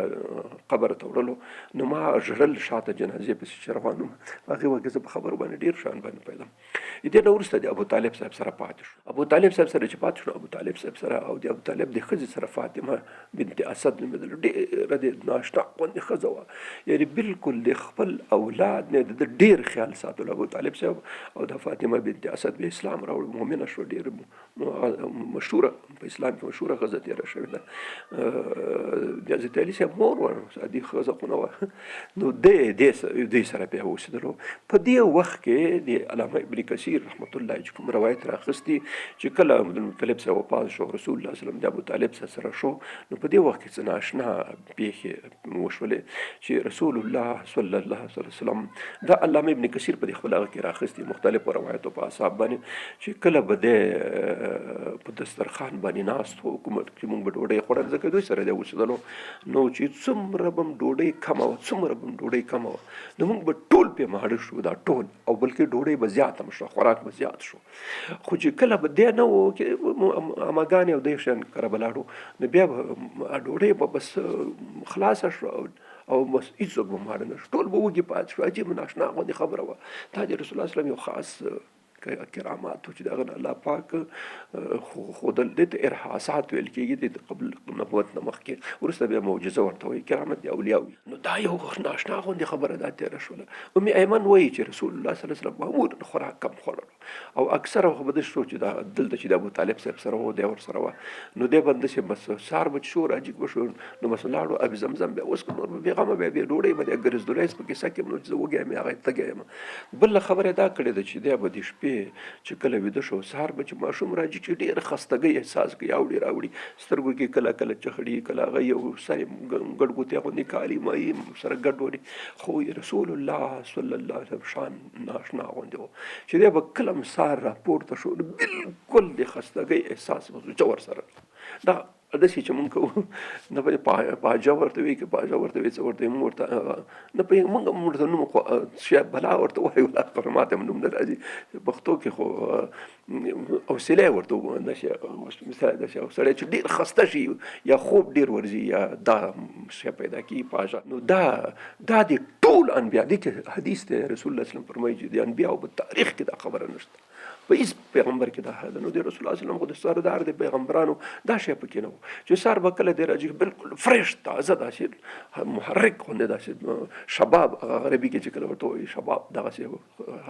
حالت ورسره و نو بس بل علامه ابن کثیر دا روایت هم راخیستی چې سهار به راځي شو نو تیار به سر ګومند شوی او ویښتان به ګومند شوي وو سترګې به یې تورې شوې وې لکه سړی هغه مور سترګې تورې په ماشومان باندې بالکل دغسې چې سترګې تورې تیار لکه غسل کړی شوی بس طبیعي طور او تازه او فرش به داسې به سره هغه الله پاک د پیغمبر و الله پاک نازولی شخصیت نو دا ټول شیان علامه ابن کثیر په دې خپل سیرت کې مختلفو روایتو په حساب راغوښتي چې الله وسلم دغسې حیثیت په دې عمر کې داسې الله پاک نصیب کړی و لسو کلونو کې دوه واقعې وشولې یو واقع خو مخکې مو ورته اشاره وکړه چې امام احمد حنبل او علامه ابن کثیر راخیستی هغه شق صدر هغه هم چې مخکې ویلو ځکه ما نه یاده وته په لس کلنۍ کې شق صدر بیا وشولو هغه کینه او حسد او عداوت او کرکه او دا هر څه ته الله پاک لرې کړه. جبرئیل علیه السلام میکائیل علیه السلام په واسطه باندې بیا د هغه په ځای شفقت او مینه او محبت کېښودل. دا واقعه مو شوه په لس کلنۍ کې. بله واقعه په لس کلنۍ کې دا وه،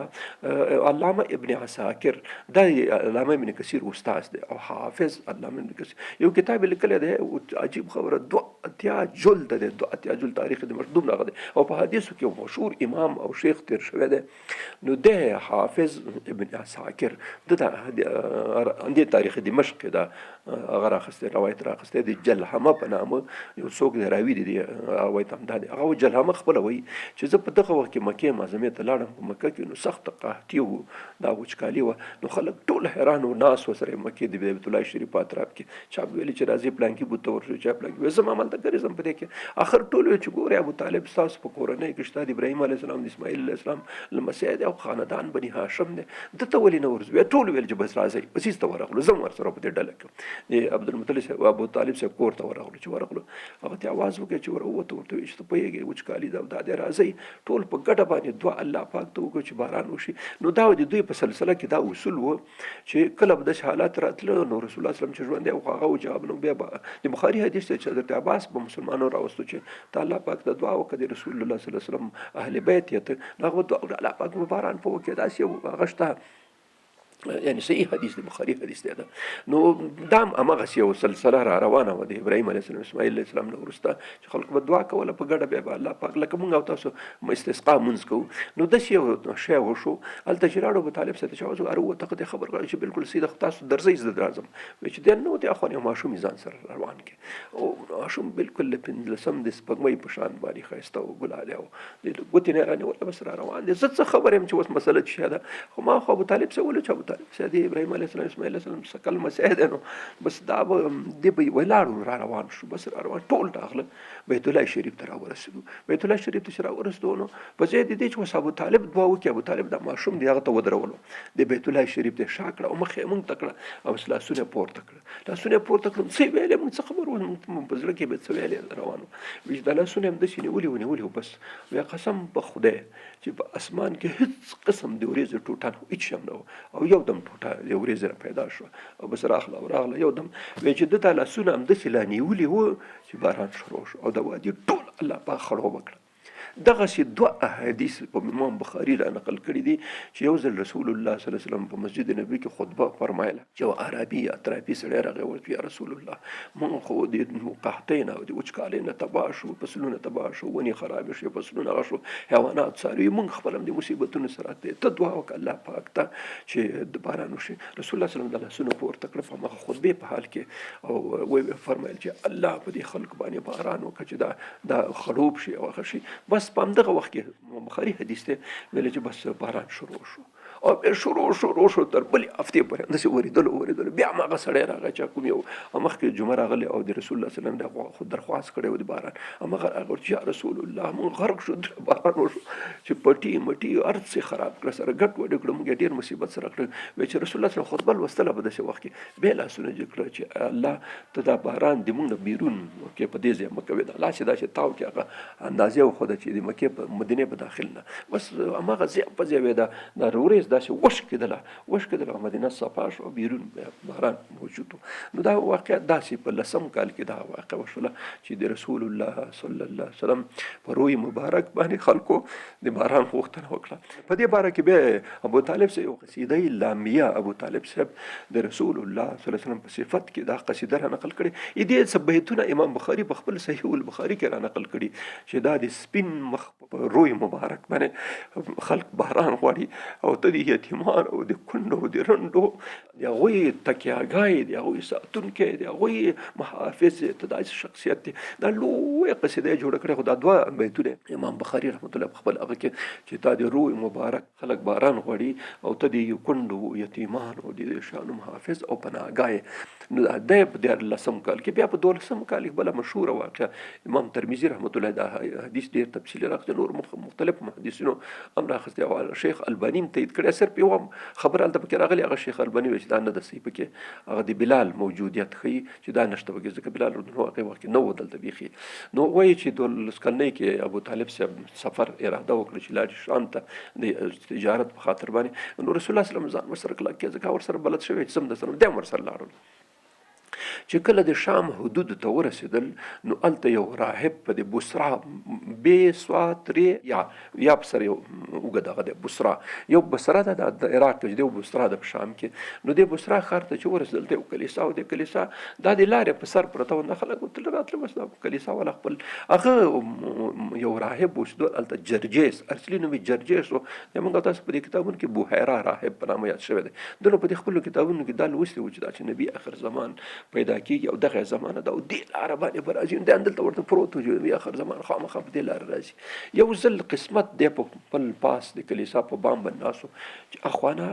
د ورېځې یو ټوټه راغله، یو کاروان هم راښکاره شو چې د ورېځې په دې کاروان باندې سوری کړی دی. او چې کله د دې غونډۍ نه داسې راواوښته، دلته چې څومره ونې په دې هغه کې پرتې وې، دا ټول یو دم په سجده پرېوتې. او وایي ده خو لیدلي وو چې نبي آخر زمان چې کله راشي نو ونې ورته او حیوانات څاروي ورته سجده کوي. بس پوه شو چې همدې کې دی، ځکه کتاب کې تیا لوستي وو د عمل مثلا. نو بس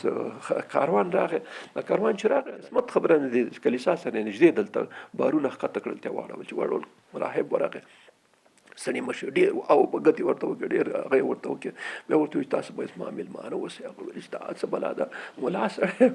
او خلکو ته ډوډۍ ورکول دا خو ډېر ناشنا خبره ده. اوس ویل صحیح ده، خو ډېر خوشحاله چې په داسې دښته کې څوک پیدا شي چاته ډوډۍ ورکړي. دا خو په دې خبره ویړون د خدای نه څه غواړي، خو دوه سترګې غواړي. بس ډېر خوشحاله شو، بس ټول لاړه. چې کله ډوډۍ وخت شو ټول لاړه. چې لاړه رسول الله صلی الله علیه وسلم پرېښوده، که هلک ووایي ته پاتې شي دلته به د څاروي ماروي دي، مال هغه کوي، دوی لاړه ډوډۍ خوراک ته. نو ورېځ همالته ولاړه ده. راهب پوښتنه وکړه څوک به نه یې پاتې شوی؟ نو ورېځ ګوري چې ورېځ خو ولاړه ده، ډېر معلومېږي چې خبره هماغه څوک چې ما مطلب دی هغه همالته ولاړ دی، لا تر اوسه نه دی راغلی. نو بس دا اشیا وشو. نو ته څوک به نه یې پاتې چې نه څوک هم نه پاتې، ټول راغلي. نو بیا په دې وخت کې هغوی ورته آخر ویل چې او یو ماشوم هم پرېښی دی. او نور ما ورته چې عجیب خلک یې، تاسو د خوراک اصلي مستحق و ماشوم یې او تاسو ماشوم پرې غوټان راغلي. نو بس دستي سړی پسې ولېږلو روان شو. چې رسول الله صلی الله علیه وسلم روان شو، ورېځ هم را روانه شو. بس سړی پوه همدا دی چې ښه رانږدې شو. دلته د چل وکړې، چل یې دا وکړې چې دا خلک یې زر زر کېنول، دوه دوه موږ تاسو واده او خیرات کې دوه کېنئ. نو بس ټول یې کېنول په کاسو په هغه باندې په وزر ځان یې پرېښو. نو چې کله رسول الله صلی الله علیه وسلم راغی ځان سره یې کېنولو. چې کېنولو نو بس ډوډۍ خوراک یې ورته وایي چې مالکه زه یو څه پوښتنې درکوم، خو دروغ به راته نه وایې. رسول الله صلی الله علیه وسلم ورته وایي نه ما په هغه کې دروغ نشته، په تربیت کې مې دروغ نشته. ورته تا ته په لات او په عزا باندې قسم. هغه وایي لات او عزا چې شی چې ته ما ته قسم راکړې، هغه شی دي د ټیکو نه جوړ شوي شیانو باندې ما ته قسم راکړې، قسم دې سره پېژنم. بس دی نور مطمئن شو چې سړی خو همدغه دی، ځکه نبي آخر زمان. بیا ته نه پوښتنه وکړه چې پلار دې څه کار کوي؟ چې پلار یې وفات شوی دی. ښه مور دې څه کار کوي؟ چې هم وفات شوی. او وایي هلته خو یې لیدلي وو چې د مور او پلار به دواړه وفات دي، به یتیم وي. ښه دا سړی دې څه کوي؟ دا مې کاکا دی. څه نورو پوښتنې مختنې سره وکړې. آخر ورته وایي چې یو که ماته اجازت راکړې د ستا د ولو په منځ کې دا ته چې شته دا ګورم، ځکه مهر نبوت هغه هم ورته ښکاره کړې. بس چې کله ښکاره شو ډوډۍ موډۍ خلاص شو، خلک ټول رخصت شو. ابو طالب صاحب یې راوغوښتو. ابو طالب صاحب ته ورته وایي چې خبر دا ده چې دا ماشوم نبي آخر زمان دی، او که دا هغه ته لاړلو شام ته، نو شام کې یهودیان نه پرېږدي. او ته داسې وکړه هر څنګه چې کېږي دا سړی یا ته خپله بېرته بوځه واپس هلک، او یا داسې وکړه چې د سر بل څوک ورسره ولي. په دغه ځای کې ځینې روایتو کې راغلي چې بلال صاحب یې ورسره ولېږلو. علامه الباني رحمت الله علیه دا ویلي دی چې دغه ځای صحیح نه دی، نور حدیث صحیح حدیث دی، دا ځای صحیح نه دی چې بلال د سره وره په دې وخت کې. نو څنګه بلال ورسره لګلو؟ نو په هر صورت باندې دا نه دی مشخص شوی دی چې څوک ورسره لاړو. خو ابو طالب صاحب یا به بل څوک ورسره لېږلی، بس رسول الله صلی الله علیه وسلم بېرته د همدې ځای نه هغه کې چې کله دا فیصله وشوه چې دی به واپس ځي. په دې وخت کې امام ترمذي دا روایت راخستی چې دلته یو شپږ کسان راغله چې تیار مسلح دي. بس راغله نو د جرجیس سره راهب سره بوهیرا راهب سره سړي مشو وکړي څنګه راغلي خیرات خو وکړ. وې داسې مونږ ته خپل علما او خپل مشران ویلې چې نبي آخر زمان په دې ورځ کې هغه ته راځي، په دې بصرا په لاره باندې راځي، لاره ورته ورسېږي، کمین ورته ورسېږي، مړې کوي. نو سړی پوه شو جرجیس وایي چې دا خو بیخي خطرناک خبره شوه. نو دلته هغوی ته اشاره وکړه چې تاسو درځئ او بس زه دې خلکو چاره کوم. نو خلکو ته ورته وایي چې په تاسو کې داسې پوه سړی شته، هوښیار سړی شته. نو هر سړی وایي چې زه هوښیار یم، بل څوک وایي زه قمقل یم، ټول هوښیار یم. وایي ګور یو سوال در کوم هغه دا ده چې د کوم شي فیصله چې الله پاک کړې وي چې دا به کېږي، آیا څوک د هغه مخه نیولی شوی چې نه دا نشي کېدی، دا نشي کېدی چې څوک دی الله پاک د فیصلې مخه ونیسي، دا نشي کېدی. نو ورته ویلي چې خدای هم غر کا چې تاسو په کتابونو کې شته چې نبي آخر زمان به راځي، بیا به داسې حکومت وي، بیا به نظام وي، بیا به د شرک او کفر او دا شیان به ورکوي او نوی هغه به جوړوي. دا شته وي، بلکل شته دی. نو خو الله فیصله هم داسې ده نو چې الله پاک فیصله کړې، تاسو څنګه قمقل احمق خلک پیدا شوي چې دې شي مخه نشي او د خلکو ذهن پوه شو چې موږ خو د الله د ارادې او د الله د کار او د عمل مخنیوی کوو، دا خو موږ جرم کوو، دا خو ډېر سخت کار، دا خو ممکن نه ده چې ممکن نه ده. بس وایي چې هغوی ته ورته ذهن نه وځي، تاسو نه وځي، بس زه درځم درپسې. هغوی ته یې رخصت کړه. ابوطالب صاحب رسول الله صلی الله علیه وسلم پوه هغه هم پوه شو چې ولا خبره خو رښتیا ابوطالب صاحب یقین به نه راتلو، خو اوس بیخي پوه شو چې اوس خلک خو نقد هم دپسې راغلي دي. بس را روان شو. رسول الله صلی الله علیه وسلم بېرته راغی کلي کور ته. نو دې نه بعد بیا رسول الله صلی الله علیه وسلم د ابوطالب صاحب په مشوره باندې بیا نو کار شروع کړ د ځان دپاره. بخاري کې په دې کې به حدیث راشته، اب انشاءالله بیا بل درس کې ووایو. همدونه درس اوس کافي دی، وخت پوره دی. واخر دعوانا ان الحمد لله رب العالمین.